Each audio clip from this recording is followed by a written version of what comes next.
Currently I'm watching the anime Konosuba. Finally. It's been on my list forever, and so many people have seen it, and so many people have talked about it, memed about it.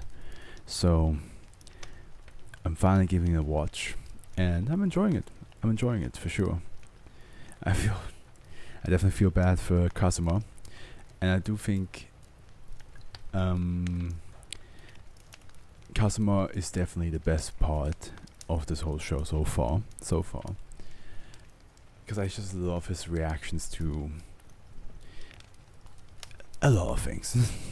I love when any of the girls call his name, especially if they call it multiple times. He just says yes, that's me. Yes, I'm Kazuma. Definitely my favorite reoccurring joke so far. Okay, how about we start reading Ant-Man? Not related to Marvel, I assume. So, here we go. That's a big bulb. That's a big bulb we got there, boys. Lots. Our third save, huh? And so far all SCPs have been pretty short, which I appreciate, because as I said in my first SCP of today, having to read this while being quiet or whispering really will probably take a toll on me. SCP-1582 is located in a 3 doesn't even say what, just 3 times 3 to 3 containment cell covering the Queen's Nest, an isolated location in Western Australia. Is it centimeters? Is it meters? We never know. Is it inches? We never know. Due to the fact that instances of -1 do not leave the nest, only 2 guards are required to stand watch for potential escape. Leave of force is acceptable for all instances save for the -1 brain, but due to its size and inability to leave the nest, it is highly unlikely. So is that the brain? It's big brain time. SCP-1582 is an original man composed of Myrmecia regularities ants, estimated to be roughly 300 years old. This data was gathered from nasal drone instances of -1 on 89. SCP-1582 is roughly 25 to 75 meters in area.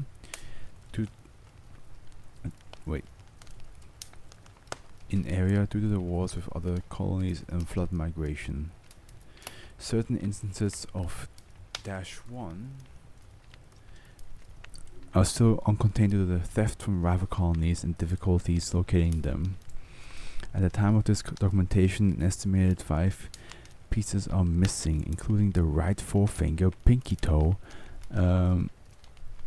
testicles, and the nasal cartilage.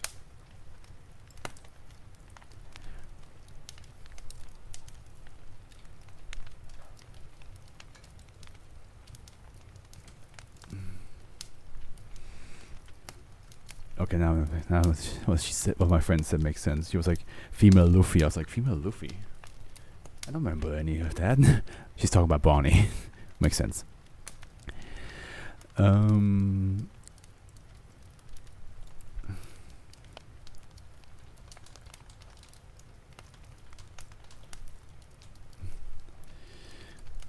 SCP-1582 is split into approximately 40,000 different ants, not including featureless soldiers and worker, SCP-1582.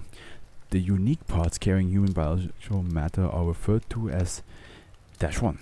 Instances of -1 rarely venture to the surface.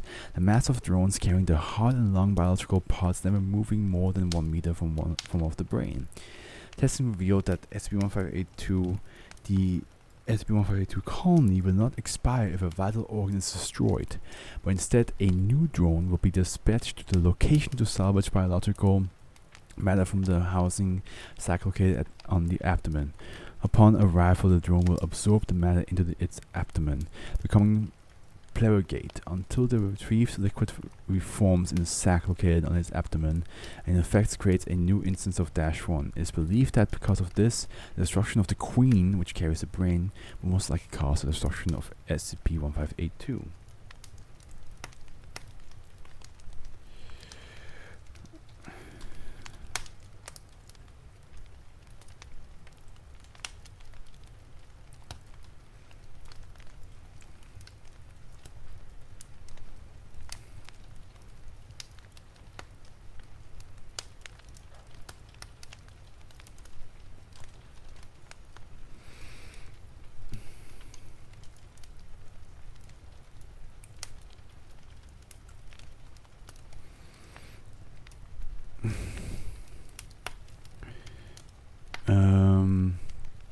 Okay, sorry.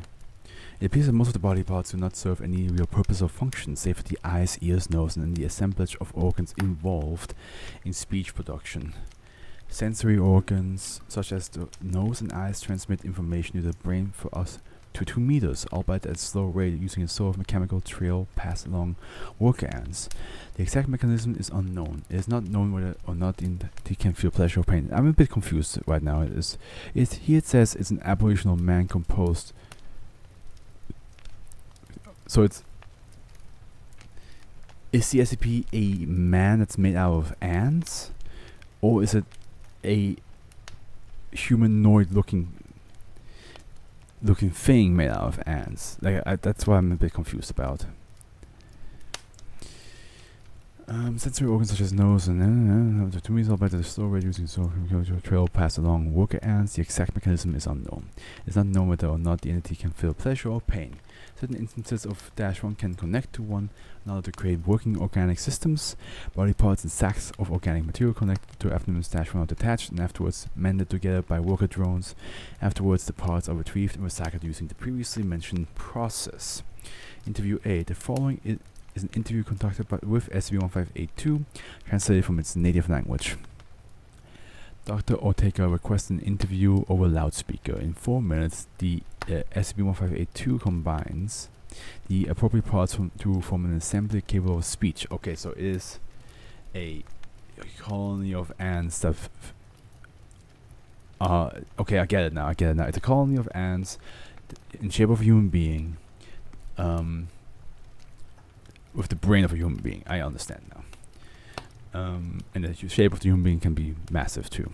-1 tongue, -1 eye, -1 eye, -1 trachea, -1 larynx, -1 pharynx, and -1 ear arrive at the interview table. Where's the brain? Your brain? My brain, you mean, instead? It needs to be here? Well, no. Can you answer a few questions for us? Yes. How did you end up like this? Well, in store, an important part has me cornered, infiltrating my ranks and stealing important parts so that even if I found the woman part, I could not have it. I need important part. Pardon? Jorge. No, how did you become split into a colony of ants? Jorge and Mert. Only thing important, get it back. -1 eye and ear parts begin moving erratically around the table, each of them converging on the speech assemblage. Why long, you coward snake? It will not go unpunished. Wanawanga. SCP-1582 begins ripping its tongue, larynx, and pharynx apart. The remainder of -1 begins traveling back towards its nest. Interview ended. What a weird... the weirdest interview that the SCP Foundation probably had in a while. Addendum A. Unique instances of SCP-1582 itself were discovered at an isolated location in Western Australia, close to the proximity where the original SCP-1582 was discovered. Results of DNA testing revealed that the colonies have been wearing for body parts since roughly 1790 to 1080. Oh, okay, I get it now. From those years, due to the original cause of securing the original SCP-1582, the duplicate colonies were simply exterminated. Although certain instances of -1, including a tongue drone, were salvaged at the request of SCP-1582, an agreement among those presiding over SCP-1582's containment. Addendum B. Female -1 instances were found in close proximity of those found previously. It appears that the female SCP-1582 colony was in possession of the original SCP-1582's testicles and using the pod to create additional SCP-1582 screens. Yo, that's against their consent, bro. You can't do that. How this is accomplished is not yet known. Further investigation or termination protocols pending site director approval. Is that what they meant with like one so important part has me cornered? I found the woman part, I could not have it. I think that's what the SCP-1582 was talking about. It was like, hey, stole important part, literally stole like the testicles, so. Which is pretty hardcore thing to say. Oh yeah, a bunch of ants stole my testicles, like, It's like what? Say that. Say that again. I don't think I heard you correctly. Yeah, a bunch of ants stole my testicles. Okay, I did hear you correctly. Yeah, that's unfortunate.